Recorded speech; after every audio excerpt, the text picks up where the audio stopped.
biasa dalam kehidupan kami. Engkau Tuhan Yesus yang selalu memberkati hidup kami bersyukur Tuhan. Engkau yang terus menjaga kami bersyukur Tuhan. Dan saat ini Bapa, kami mau menaikkan Tuhan Yesus segala pujian kami, segala rasa syukur kami kepadamu Tuhan akan kasih setiamu Tuhan. Terima kasih Bapa, kami siap Tuhan Yesus untuk memulai ibadah ini. Dalam nama Tuhan Yesus kami berdoa. Haleluya. Amin. Mari semua yang kami berdiri. Haleluya. Kasih-Mu begitu besar Tuhan. Kami bersyukur Tuhan Yesus. Haleluya.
Syukurku Tuhan, ku naikkan syukurku, ku tak akan berhenti memuji, meninggikan nama-Mu selalu, menari, memuliakan-Mu, dibebaskan, dibangkitkan, hidup yang Kau beri, dan kini hanya untuk-Mu, takkan berhenti memuji, meninggikan nama-Mu selalu, menari, memuliakan-Mu, dibebaskan, dibangkitkan, hidup yang Kau beri, dan kini hanya untuk-Mu. Haleluya. Kami bersuka cita hari ini Tuhan, oleh karena kasih setia-Mu dalam hidup kami. Ku naikkan syukurku, kami semua naikkan syukur kami Tuhan. Ku naikkan syukur, kami naikkan syukur kami. Ku naikkan syukurku, ku naikkan syukurku.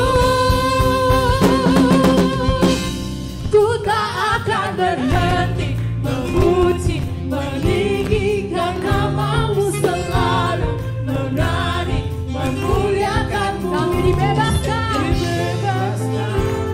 dibangkitkan, hidup yang Kau beri, dan kini hanya untuk-Mu, takkan berhenti memuji, meninggikan nama-Mu selalu, menari, memuliakan-Mu, dibebaskan, dibangkitkan, hidup yang Kau beri, dan kini hanya untuk-Mu, takkan berhenti memuji, meninggikan nama-Mu selalu, menari, memuliakan-Mu, dibebaskan, dibangkitkan, hidup yang Kau beri, dan kini hanya untuk-Mu. Haleluya. Haleluya. Kami bersyukur Tuhan, jika saat ini Tuhan Yesus Kau hadir di tempat ini Tuhan. Haleluya. Haleluya.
kami yang hidup, Yesus Kristus Tuhan.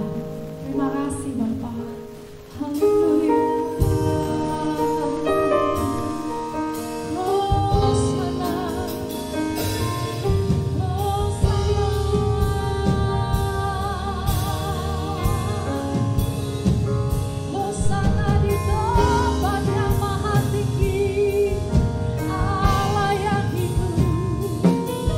Layak tuh dipuji disembah.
sungguh Kau luar biasa dalam hidup kami. Engkau yang menyelamatkan kami Tuhan. Engkaulah penebus kami. Kami bersyukur Tuhan, jika saat ini Bapa kami masih dapat memuji dan memuliakan-Mu. Bahkan kami dapat menyembah-Mu dan kami dapat masuk dalam hadirat-Mu Tuhan. Kami bersyukur Tuhan, semuanya karena kebaikan-Mu Bapa. Terima kasih Tuhan. Sebentar kami mau mendengarkan firman-Mu. Biar Engkau memberkati hamba-Mu yang kami menyampaikannya Tuhan. Biar segala sesuatu yang Dia sampaikan, semuanya daripada-Mu saja. Terima kasih Bapa. Di dalam nama Tuhan Yesus kami berdoa. Haleluya. Amin. Salam Bapak Ibu sekalian. Salam. Haleluya, puji Tuhan. Hari ini kita berada dalam suasana Natal ya, suasana sukacita. Jadi kalau saudara pergi ke tempat-tempat tertentu, biasanya kita dengar suara-suara lagu-lagu Natal yang mewarnai perayaan Natal. Meskipun mereka mungkin belum ya, saudara kita belum seiman, tapi mereka luar biasa juga ikut toleransi. Mereka menghormati bahwa Natal ini adalah berita sukacita, harus diresponi dengan ucapan syukur. Kita berterima kasih kalau hari ini dan minggu-minggu ke depan kita masih diberi hidup oleh Tuhan, ya, diberi kesempatan untuk merayakan Natal. Mari kita harus bersyukur kepada Tuhan. Ya, Bapak Ibu, saya baru pulang dari Surabaya, ya. Jadi baru 4:30 masuk Rokocapi. Saya setir sendiri berdua dengan istri karena menghadiri resepsi yang sudah tertunda selama 2 tahun ya. Pemberkatannya 2 tahun yang lalu saya lakukan itu di Surabaya, dan tanggal 17 kemarin baru bisa dilaksanakan resepsi pernikahan mereka. Bahkan sebagian besar ya keluarga Bapak Gideon itu ada di Surabaya semuanya. Saya juga melihat ada anak rohani sedang hadir juga, saudara Stephen ya, Stephen dengan calonnya. Wah, saya juga kaget ya. Nah, tahu-tahu kaget, calonnya itu bukan dari sana, bukan orang bule, orang Kalimantan atau orang Bali, ken malu gitu ya. Saya lihat, kamu Pak? Iya Om. Loh, tetangga sendiri gitu. Wah, luar biasa. Apa yang tidak pernah dipikirkan itulah yang Tuhan sediakan. Amin. Puji Tuhan. Oleh sebab itu Bapak Ibu sekalian, mari kita akan menikmati tema firman Allah pada saat ini, yaitu kesukaan besar untuk seluruh bangsa. Ini temanya, kesukaan besar untuk seluruh bangsa. Silakan kita buka di dalam kitab Injil Lukas pasal 2 ayat 10 sampai ayatnya yang ke Injil Lukas pasalnya yang ke 2 ayat 10 sampai ayatnya yang ke 11. Kita baca bersama-sama ayat ini dan kita alami secara pribadi bahwa sukacita Natal itu juga untuk saya dan saudara. Ayat 10 kita baca bersama-sama, 1, 2, 3. Lalu kata malaikat itu kepada mereka, jangan takut, sebab sesungguhnya aku memberitakan kepadamu kesukaan besar untuk seluruh bangsa. Hari ini telah lahir bagimu juru selamat, yaitu Kristus Tuhan di kota Daud. Nah, puji Tuhan, saudara, inilah berita Natal yang pertama yang terjadi di kota Bethlehem, ya, di tempat padang Efrata, ya. Tempat padang Efrata itu adalah berdekatan dengan Bethlehem. Saya sudah 2 kali, Tuhan izinkan saya melihat Sehingga saat ini gereja Ephrata itu ada, ya. Gereja yang namanya gereja gembala, pengembalaan. Nah, disitulah berita sukacita yang malaikat sampaikan kepada para gembala-gembala.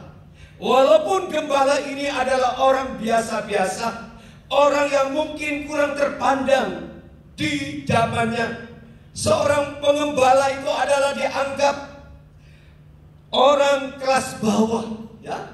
Kelas bawah. Karena apa? Karena mereka profesinya selalu hubungan dengan hewan, ya, mengembalakan domba di padang pengembalaan. Jadi jarang berhubungan dengan seseorang, ya, apalagi di kalangan politik, di kalangan bangsawan, di kalangan orang-orang yang punya kedudukan, misalnya imam-imam, ya, orang Farisi. Itu bagi mereka tuh sulit, ya. Tetapi meskipun mereka kurang dihargai, ya, kurang diperhatikan oleh manusia, tetapi justru disitulah Allah menunjukkan kasih-Nya. Allah mengawali berita kelahiran sekaligus berita sukacita ini kepada para gembala-gembala di Ephrata. Saudara-saudaraku yang dikasihi Tuhan, biarlah Natal ini tidak hanya menjadi sebuah historis sejarah kekristenan yang dari tahun ke tahun harus kita peringati, harus kita rayakan. Tetapi Natal ini menjadi pengalaman pribadi bahwa hidup ini membutuhkan sukacita. Hidup ini membutuhkan damai sejahtera. Hidup ini membutuhkan kebahagiaan. Sebab sukacita dan kebahagiaan itu tidak bisa diukur karena banyaknya materi, ya, banyaknya uang. Ada juga orang yang hidupnya kaya raya, tapi mereka tidak bisa menikmati yang namanya sukacita, damai sejahtera. Apalagi kalau bicara tentang sukacita dari sorga, wah, itu sangat langka bagi mereka. Tadi malam saya melihat, ya, pestanya yang begitu meriah sekali di Gramedia, Jalan Basuki Rahmat. Waduh, interiornya, dekorasinya, bahkan orkestranya, begitu banyak pemain musiknya, juga EO-nya atau MC-nya juga semua orang-orang profesional. Sehingga saat mereka menyanyi, mereka direspon dengan tepuk tangan oleh para undangan yang hadir. Nah, termasuk juga kalangan-kalangan kelas atas, ya. Nah, tetapi sukacita itu hanya sebatas sukacita sementara. Selesai, ya sudah. Tidak bisa mereka akan menikmati sukacita yang berkesinambungan. Tapi beda dengan berita Natal. Berita Natal itu bukan hanya sekedar untuk menikmati hura-hura, pesta pora, tapi sukacita Natal benar-benar mengubah kehidupan seseorang, mengubah masa depan seseorang, memulihkan hidup yang sudah terjatuh, memulihkan orang yang sakit, memulihkan orang yang terluka, memulihkan orang yang tersisih. Itulah berita sukacita Natal. Nah, saudaraku yang dikasihi Tuhan, dari ayat 10 sampai ayatnya yang ke-11, kesukaan besar untuk seluruh bangsa. Bukan untuk orang Israel saja, seluruh bangsa.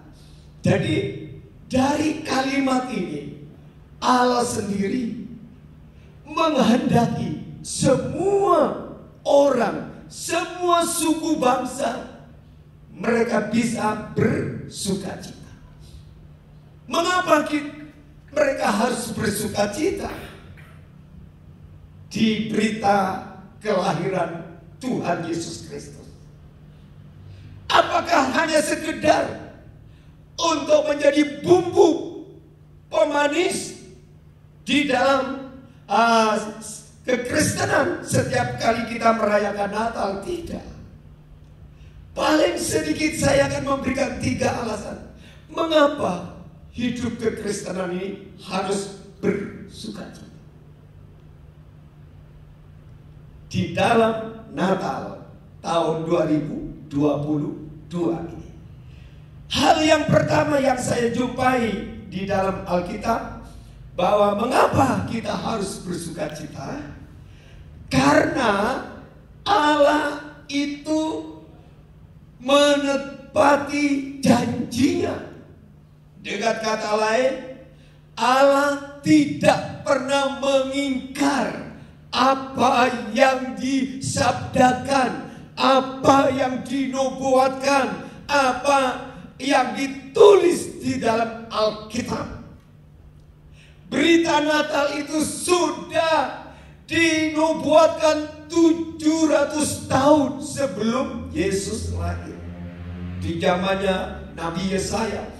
Saudara baca kitab Nabi Yesaya itu sangat jelas sekali, bercerita, menubuatkan kepada bangsa Israel bahwa anak darah itu akan melahirkan seorang anak laki-laki. Dan berilah dia namanya Immanuel, artinya Allah beserta kita.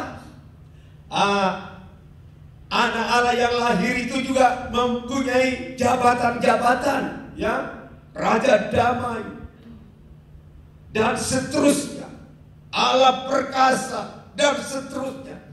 Itu sudah jelas dinubuatkan oleh Nabi Yesaya. Itu 700 tahun sebelum Yesus lahir.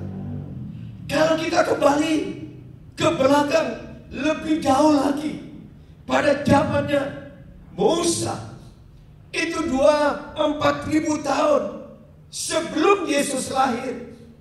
Kejadian pasal 3 ayat 15 itu sudah disampaikan berita Natal tentang Yesus yang akan memotong kepala ular, dan si ular itu akan memukul tumit daripada Yesus. Itu sudah dinubuatkan. Jadi Natal ini bukan lahir karena kebetulan. Toh beliau ini lahir di Bethlehem, itu juga bukan kebetulan, sudah dinubuatkan.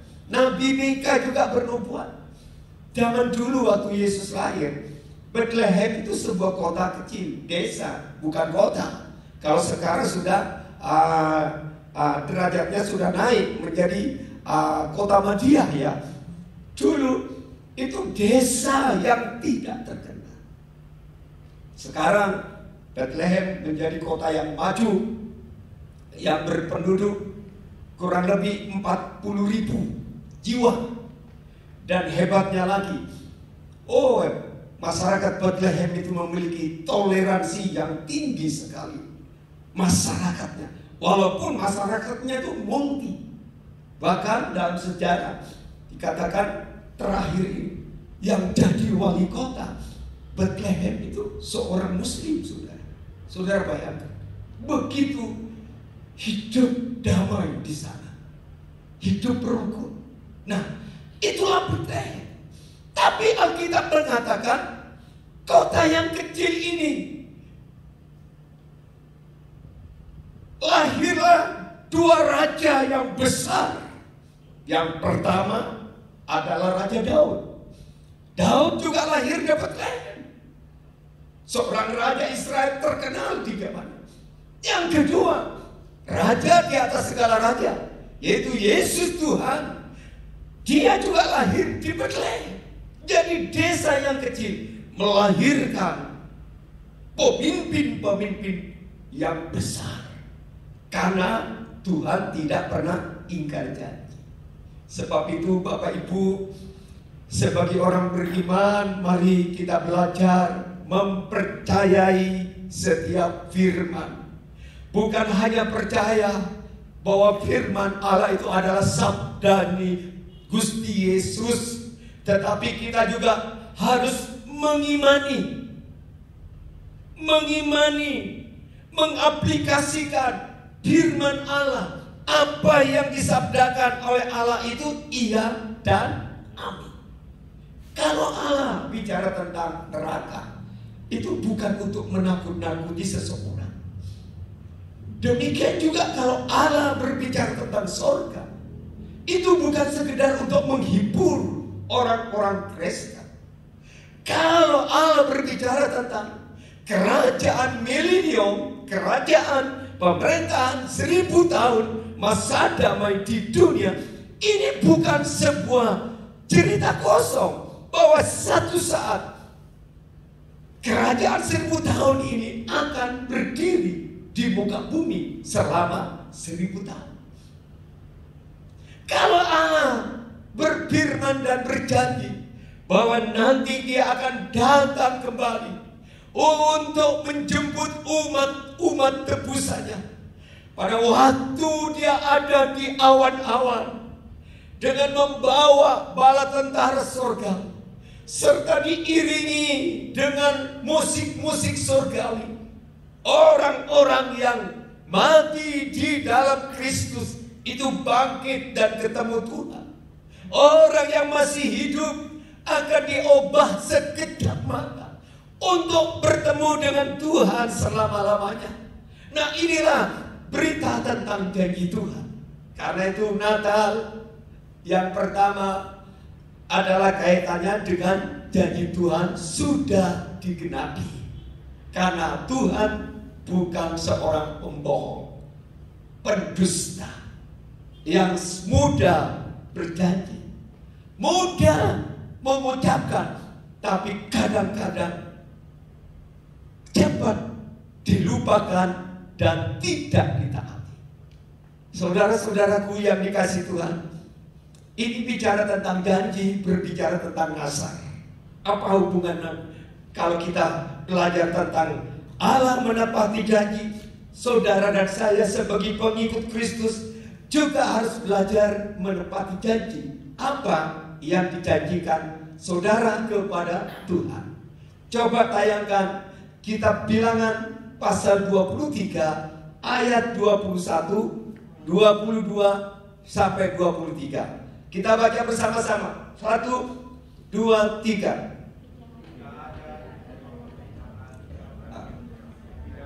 Bukan saudara. Apa tuh? 20. Bilangan. Sorry. Bukan Bilangan 2. Isinya beda. Coba Ulangan kalau nggak salah 23.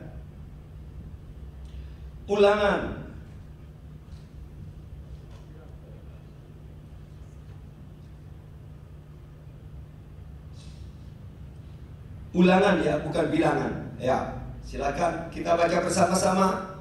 Ulangan 23 21 sampai 23. 1, 2, 3.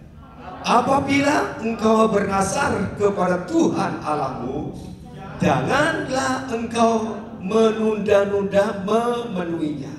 Sebab tentulah Tuhan Allahmu akan menuntutnya daripadamu, sehingga hal itu menjadi dosa bagimu. Tetapi apabila engkau tidak bernasar, maka hal itu bukan menjadi dosa bagimu. Apa yang keluar dari bibirmu haruslah kau lakukan dengan setia, sebab Tuhan dengan sukarela.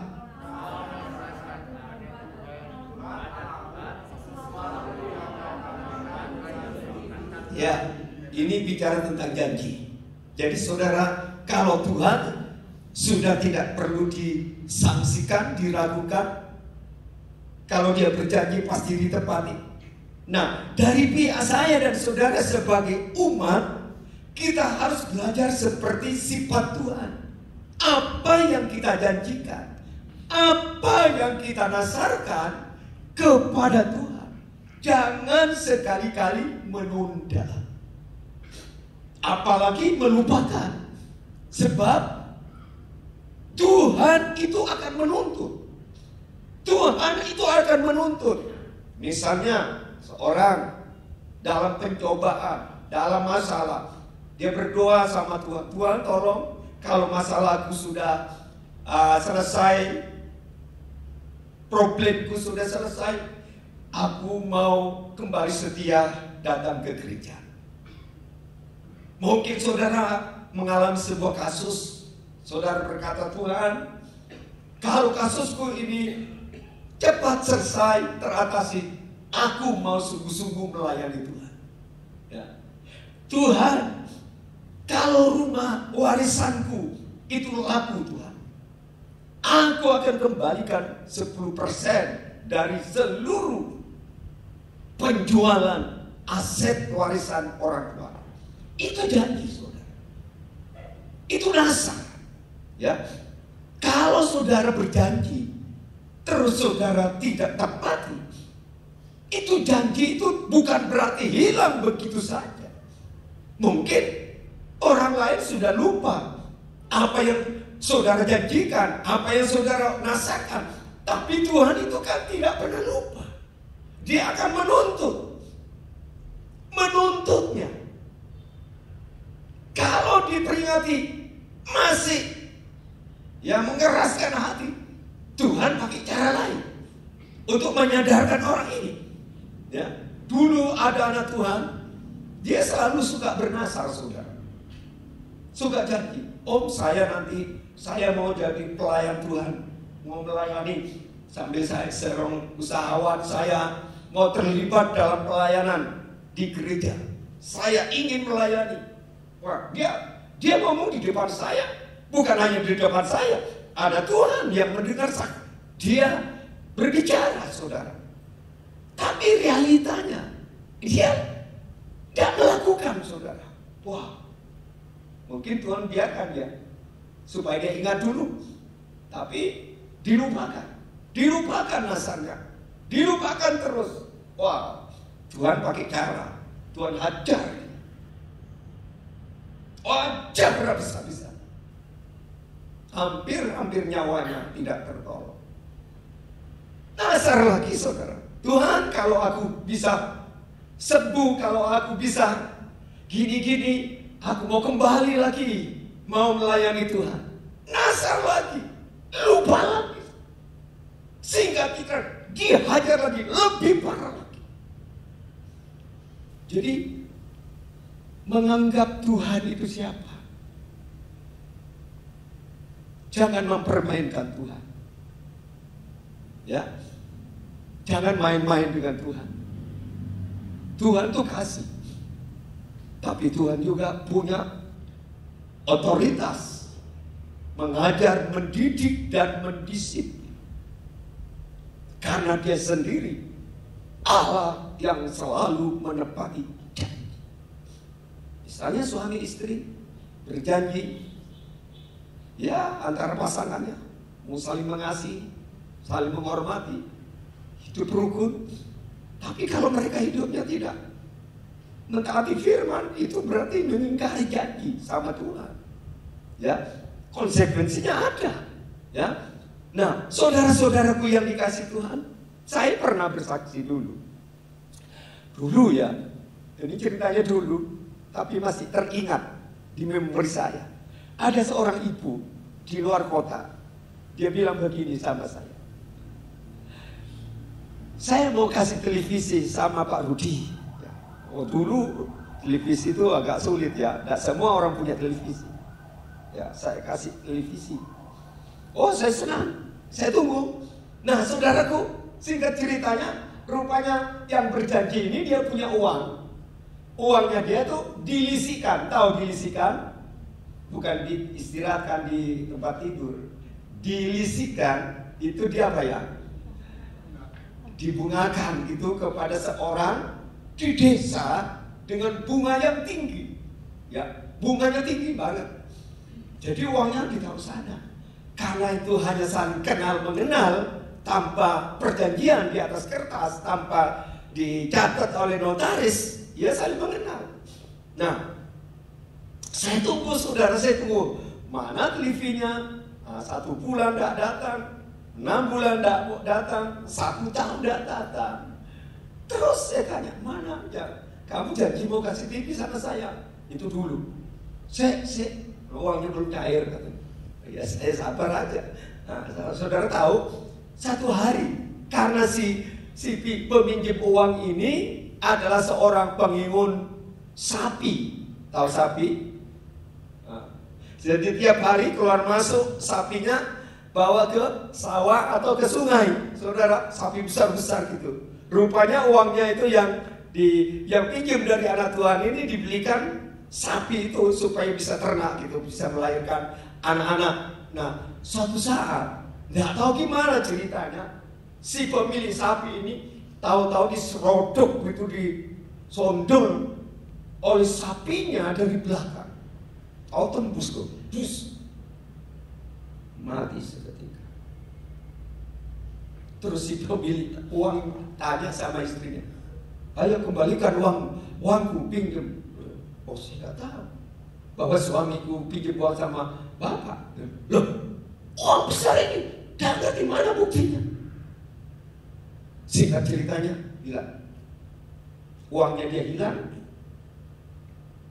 Nasarnya jadinya sama saya juga hilang. Nggak apa-apa lah. Nggak apa-apa.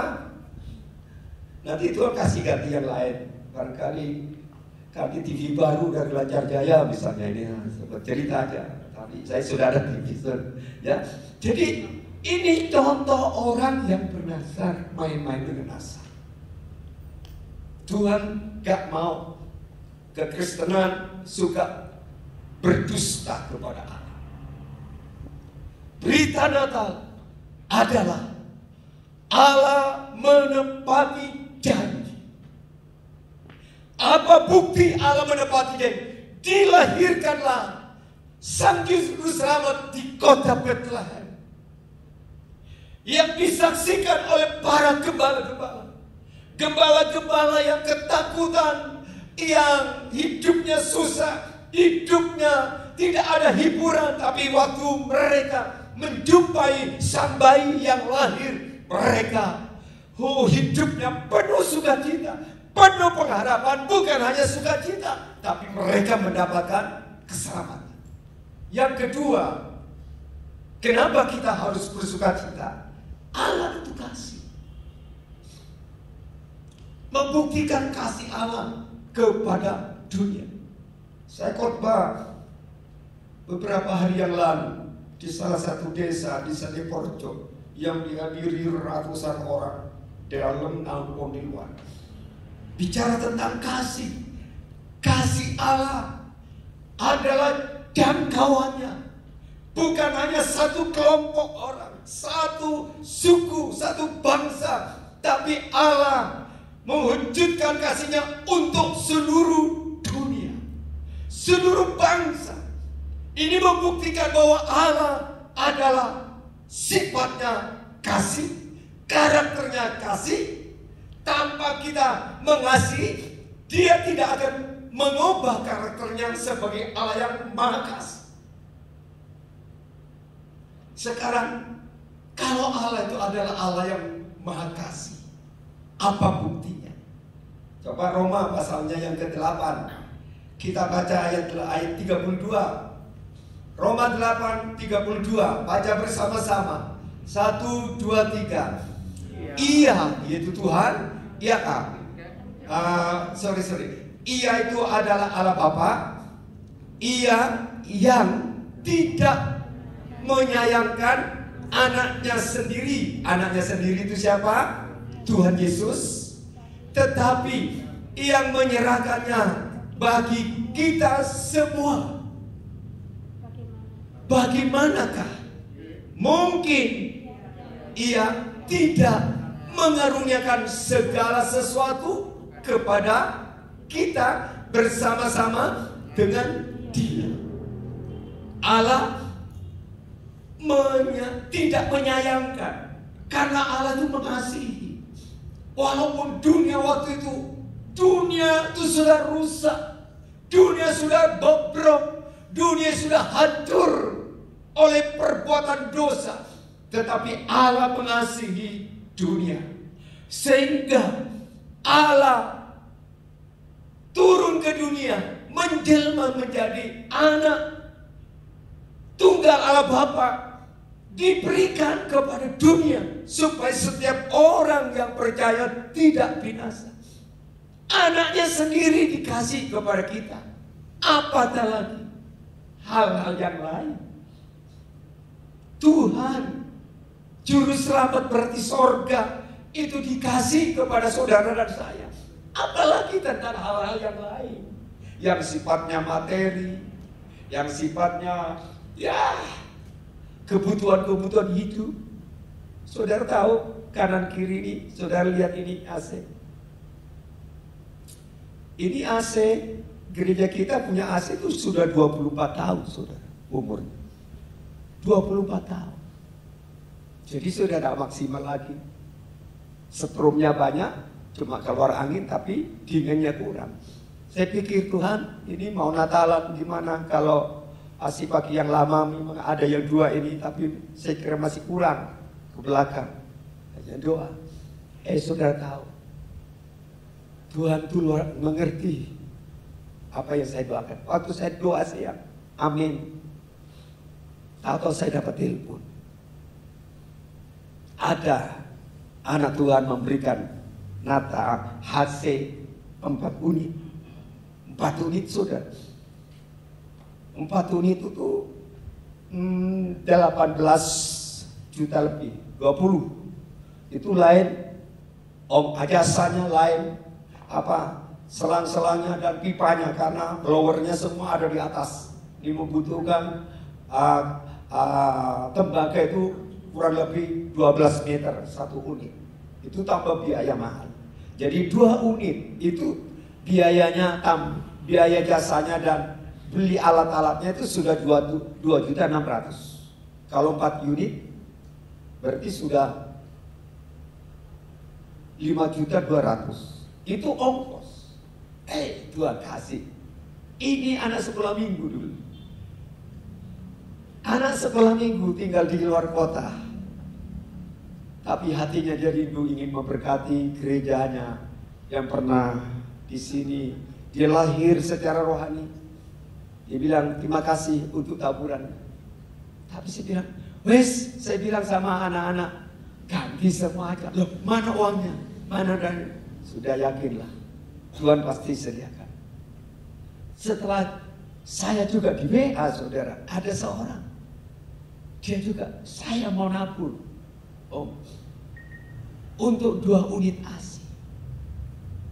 Sekitar, ya karena 2 unit AC itu sekitar 10 juta.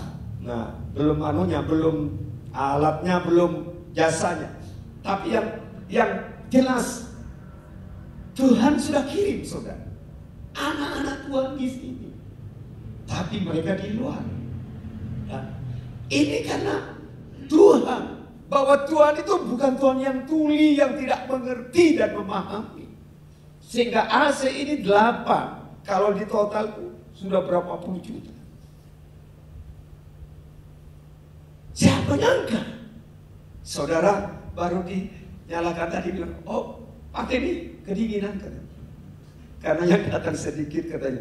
Ya wes, pakai yang besar aja. Haleluya. Tapi nanti hari Natal dipakai semuanya sampai ke belakang. Saya bilang di atas itu juga yang di atas itu ada anak Tuhan ngasih sama saya. Itu tapi sudah kurang lebih 20 tahun lalu, kurang lebih 15 nih. Tapi sudah tidak maksimal lagi. Barangkali saudara yang dengar khotbah pagi hari ini, saya mau ganti yang atas juga. Haleluya. Ini juga yang lama ini. Ini 98 ini. 24 tahun. Sudah tidak maksimal. Tapi bukan saya minta Kak, lewat khotbah ini. Tapi saya katakan Tuhan itu tidak menyayangkan anak satu-satunya diberikan kepada manusia.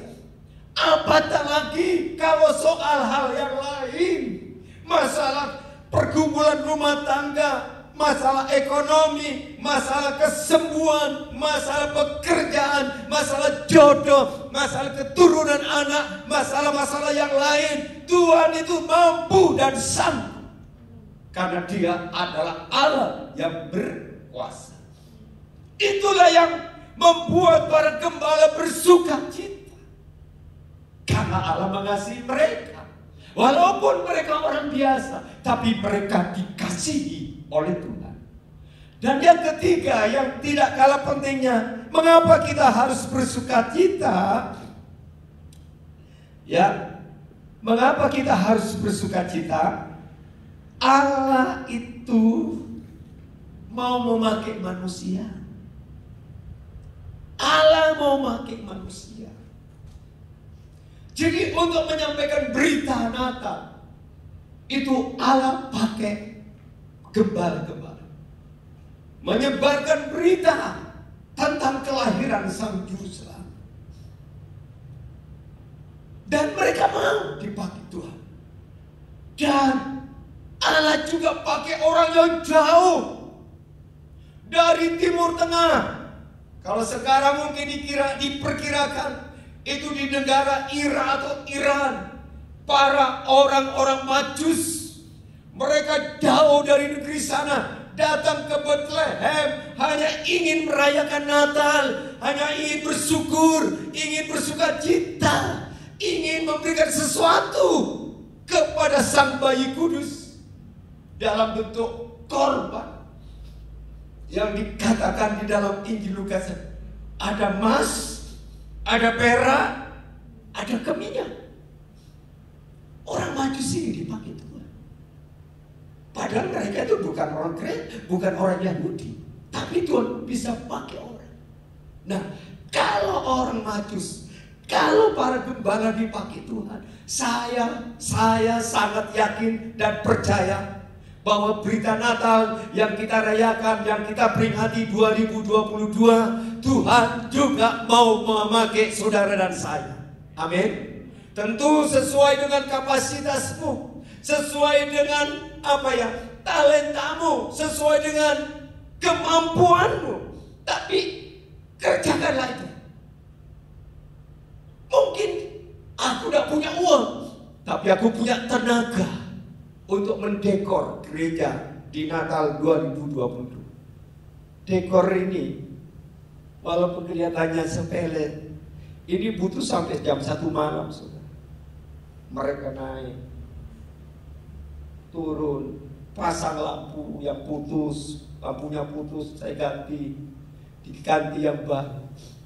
Itu butuh tenaga. Apalagi saya lihat yang pasang AC itu lembur 2 hari, saudara. Sampai malam. Saudara turunkan blower dari atas sana tuh. Itu udah gampang. Karena jalannya susah, ada jalan. Harus ke depan dulu, turun. Angkat lagi yang baru, naik lagi.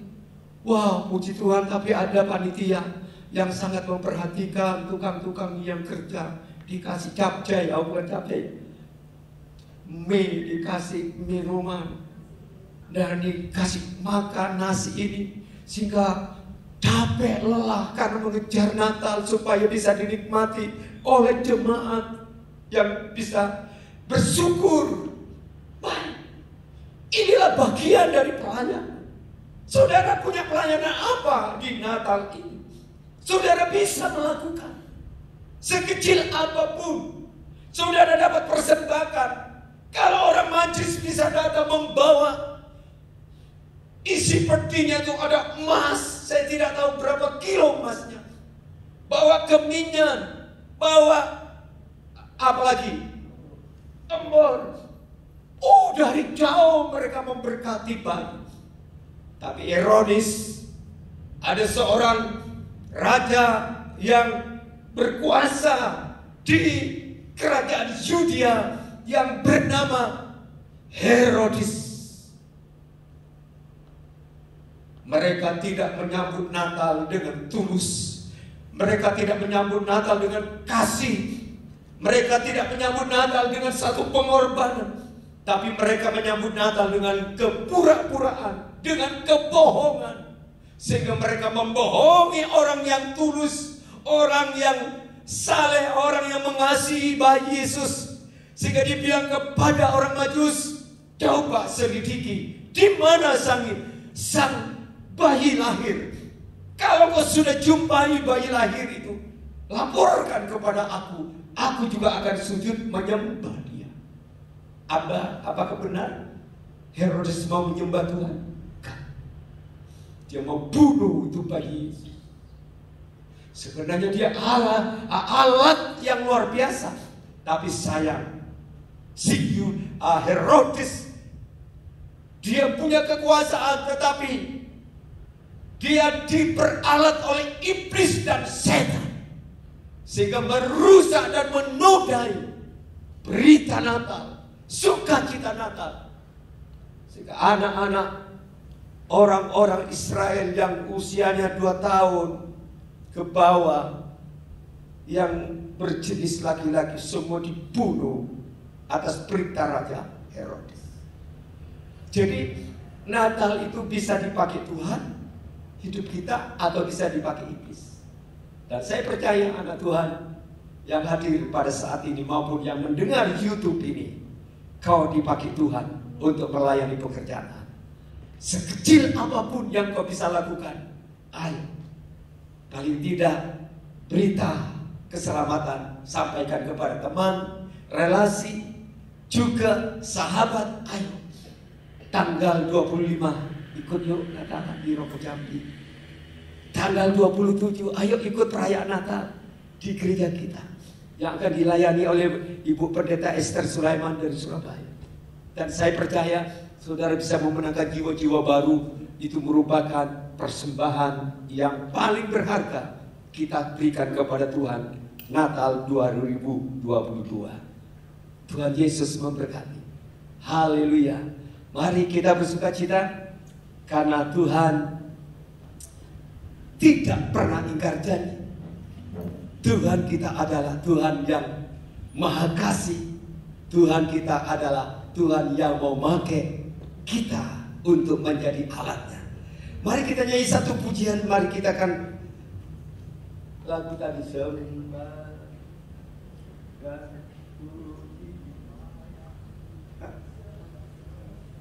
layak disembah. Kita nyanyi lagu ini. Mari kita berikan penyembahan kepada Dia. Haleluya.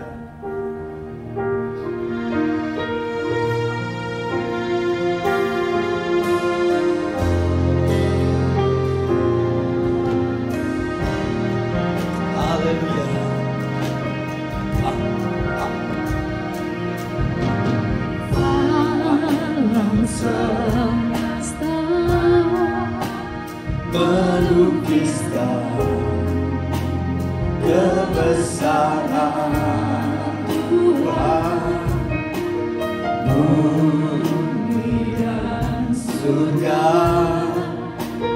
menyanyikan kemuliaan.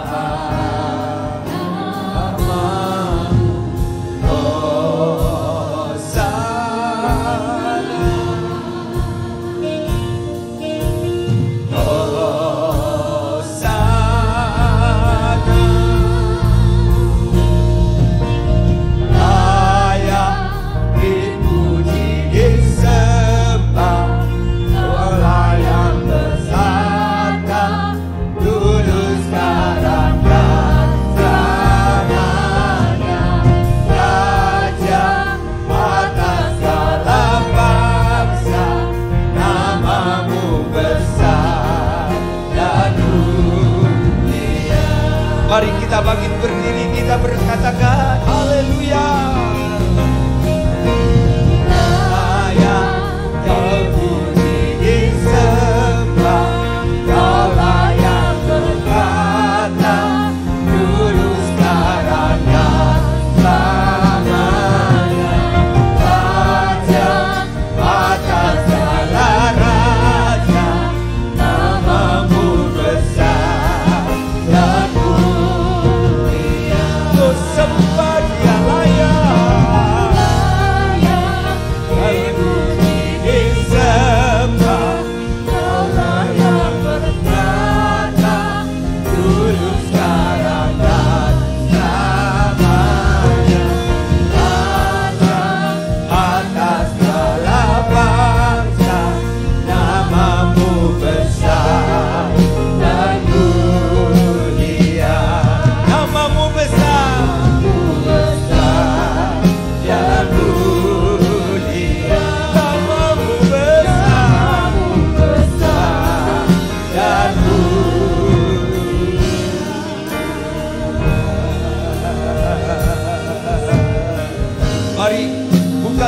Marilah kita menyembah Dia.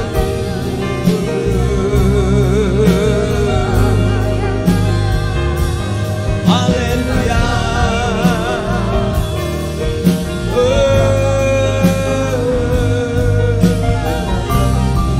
Dia ratakan nama Haleluya.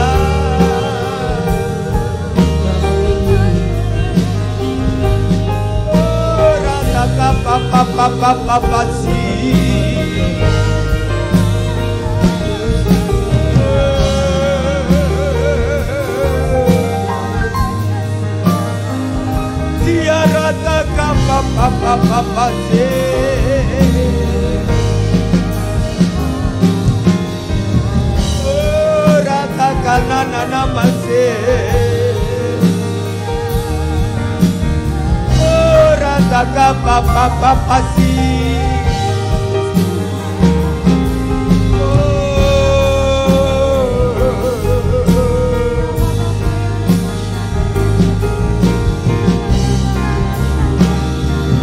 biarlah sukacita Natal, damai Natal, kebahagiaan Natal, bukan kata orang, bukan kata nyanyian, bukan kata pendeta, tapi damai Natal, sukacita Natal, bahagia Natal adalah pengalaman pribadi setiap anak Tuhan yang sudah merasakan kasih Allah, yang sudah mempunyai keyakinan Yesus adalah Raja damai, Allah perkasa. Kalau Dia memberi yang termahal untuk saudara dan saya, apatah lagi kalau soal masalah, sakit, penyakit, kesulitan, beban berat, persoalan rumah tangga, masalah ekonomi, masa depan, Tuhan terlalu mampu untuk menolongmu, terlalu sanggup untuk menyelesaikan persoalanmu. Maukah engkau meresponi akan firman Allah? Ya Tuhan, pakailah hidupku untuk menjadi alatmu. Sekecil apapun talentaku, ku persembahkan di Natal 2022. Aku tidak punya uang, tapi aku punya tenaga, aku punya hati, aku punya pikiran, aku punya keahlian, aku punya apa yang ku miliki. Aku juga mempersembahkan sebagai hadiah Natal rasa syukurku di tahun 2022. Tuhan masih berikan aku sehat, berikan aku umur panjang, berikan aku sembuh. Bebanku, masalahku sudah ditolong. Kalau saudara mau didoakan, boleh mengangkat tangan kepada Dia. Bapa di sorga, melihat tangan-tangan yang sudah terangkat di hadapan-Mu Tuhan. Kau melihat hati mereka, melihat kerinduan mereka, Kau melihat masalah mereka, Kau melihat tetesan air mata mereka, melihat pergumulan-pergumulan mereka. Natal adalah berita sukacita. Kami berdoa biar mereka pulang dari tempat ini, hidupnya tidak diwarnai kesedihan, ketakutan dan kecemasan.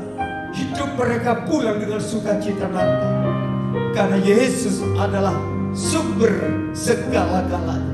Diberkatilah umat-Mu, baik yang hadir maupun yang mengikuti ibadah secara online dimanapun mereka berada. Berkati taburan-taburan yang sudah menabur untuk asik gereja. Kami tidak sebutkan namanya, tapi Tuhan yang Maha tahu. Tuhan kembalikan taburan mereka dengan lipat-lipat ganda. Berkati yang datang malam hari atau saat ini. Sebentar kami juga akan menabur apa yang kami miliki, biar Tuhan juga berkenan menerima persembahan kami masing-masing. Dalam nama Yesus hamba berdoa dan mengucap syukur. Semua yang diberkati katakan amin.